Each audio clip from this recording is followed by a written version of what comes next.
There was a Tea Party-sponsored Stop Amnesty rally against immigration reform on Monday. Don't you love that? I mean, they're doing a Stop Amnesty rally, but nobody's calling for amnesty. Like, who are you arguing with? The bill that we're actually debating is a 13-year to 15-year waiting period for an incredibly ridiculous and long path to citizenship. It adds a border fence. I thought you loved a border fence. It builds more of a border fence. They put drones on the border and more boots at the border. This is as right-wing a bill as you can get, but they're like, no, it's amnesty, so we're going to do a Stop Amnesty rally. Well, apparently, people realized it was bullshit. There were like 4 people there. Yeah, I'm not exaggerating too much.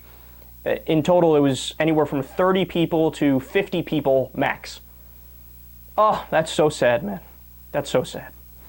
So Representative Steve King decided to, go there, host the event, and he wanted to continue to add to his racist credentials. There was the thing he said not too long ago comparing immigrants to dogs, as well as saying that immigrant drug runners to valedictorians, the ratio is 100 to 1. There's 100 drug runners for every one valedictorian, a number that, of course, he pulled out of his ass. Well, now, he said at this event, quote, "If you bring people from a violent civilization into a less violent civilization, you're going to have more violence, right? It's like pouring hot water into cold water. Does it raise the temperature or not?" Deep analogy there, Mr. King. Well, this shows yet again there is no limits to Steve King's stupidity.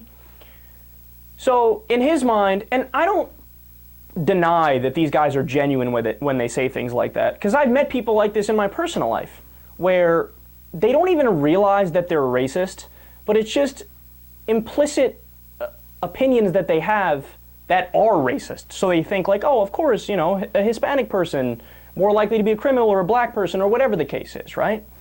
Well, what Steve King would never tell you and probably never thinks about, who was it that did most of the mass shootings in the U.S.? Who does most of the mass shootings in the U.S.? Oh, that's right. It's mostly white people. But no, Hispanics, they are the ones that are violent. Who was it that did the KKK? That was Hispanics too, right? They were the ones who were burning the crosses and lynching people and whatnot. Oh, right, again, it was white people. That's funny. And who does the militia movements? That's Peruvians? Or is it people from Malaysia? That's got to be it. Oh, wait, that's white people too? Funny, this is weird. I'm sensing a trend here. Who does the abortion clinic bombings? How about the people who did imperialism throughout Europe for centuries and centuries? Oh, also white people, oh my God! Who just fought 2 unnecessary wars, has 900 military bases around the world? Need I say any more? But no, Hispanics are violent, according to Steve King. He actually even went as far as to say that the further south you go, I love the unnecessary, random, and wrong specifics. The further south you go, the more violent they become. Okay, Steve, so let's check that claim out too. Well, Chile is one of the largest southern countries in South America, and it has a lower ratio of car theft, punitivity, homicide, and rape than the United States. They're so dangerous that they're less dangerous than the U.S. Hey, wait a minute!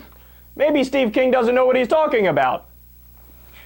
How about Costa Rica? That's another one further south of Honduras. It has a very low homicide rate. So, whoops, Steve King, look, here's a guy, he should be kicked out of office. And not just because he's a horrible racist, even though he is. He should be kicked out because he's a dumbass.